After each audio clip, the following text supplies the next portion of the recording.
Se tiene miedo a decir que Francisco no ha sido elegido válidamente por los cardenales. Se duda de eso y, por eso, se dice que nadie puede decir que Francisco no es papa. Este es el punto principal en la Iglesia. La Iglesia no es de los hombres, sino del Espíritu. Y, por tanto, cada alma en la Iglesia, si sigue al Espíritu, ve la verdad de la Iglesia. Cada alma. Pero cada alma tiene que estar abierta al Espíritu.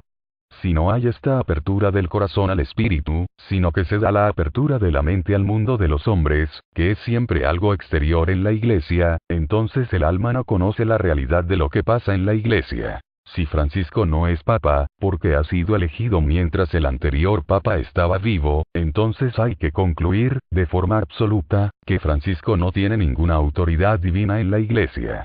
Y, por tanto, Francisco no es infalible. Si fuera infalible, entonces no dijera las herejías que habla su boca de dragón. El punto para discernir a un papa es su comienzo en la Iglesia. Si comienza mal, todo está mal. Y Francisco comenzó mal. Y esto es lo que no se quiere ver. Y, como se oculta la verdad, entonces todo el mundo lucha por tener a Francisco y lo ve como papa. Francisco se vanagloria de que es un pecador y, sin embargo, no es capaz de obrar en contra de su pecado.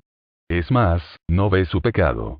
Y es más, obra su pecado como un bien para él y para toda la Iglesia. Pero esto no lo ven los que no quieren verlo, los que no desean verlo, los que han hecho de su vida una obra de su pecado. La Iglesia ha dejado de creer en el pecado y ha pasado a creer en el mal social.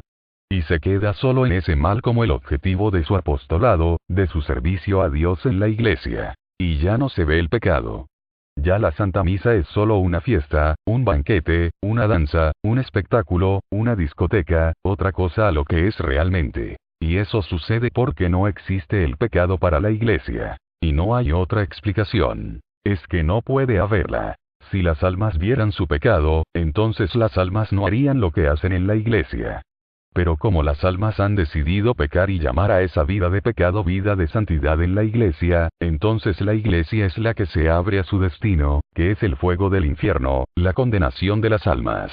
¿Cuántos sacerdotes, obispos están arrastrando al infierno a tantas almas porque son pecadores y llaman a su pecado el bien de toda la Iglesia? Pero este lenguaje, hoy día, es extraño. No se encuentra en la Iglesia. Y ya no se va a encontrar. Desde Francisco, la Iglesia ya no vuelve a ser como era. Es imposible. La Iglesia católica ya ha perdido su identidad en el mundo. Ya es otra cosa. La que cada uno se invente. Pero ya no es la Iglesia que Jesús fundó en Pedro. Jesús solo da su autoridad en la Iglesia a Pedro. Y a nadie más. Francisco ha quitado la verticalidad en la Iglesia.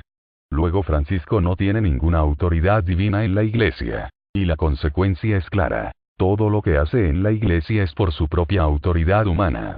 Eso significa el despotismo. El problema de la Iglesia es que tiene a Pedro como la fuente de la autoridad divina. Quien obedece a Pedro, gobierna en la verdad a la Iglesia. Quien desobedece a Pedro, gobierna en la mentira a la Iglesia. Pedro renunció al papado. Automáticamente, el poder divino pasa a Cristo Jesús. Y se queda en Cristo Jesús, que es el Rey de la Iglesia. El que se quiera poner como vicario de Cristo, solo se arroga su propia autoridad, la que le dan los hombres en la Iglesia, pero no tiene la autoridad divina para regir la Iglesia. Este es el problema y la astucia de la masonería. Eso es lo que ha pasado en la Iglesia desde la renuncia de Benedicto XVI, y nadie ha sabido leer los signos de los tiempos en la Iglesia. Nadie ha sabido discernir lo que ha pasado en la Iglesia desde hace 8 meses. Todos tan contentos porque se ha hecho la voluntad humana en la Iglesia, y eso es lo que se perseguía desde hace 50 años en la Iglesia.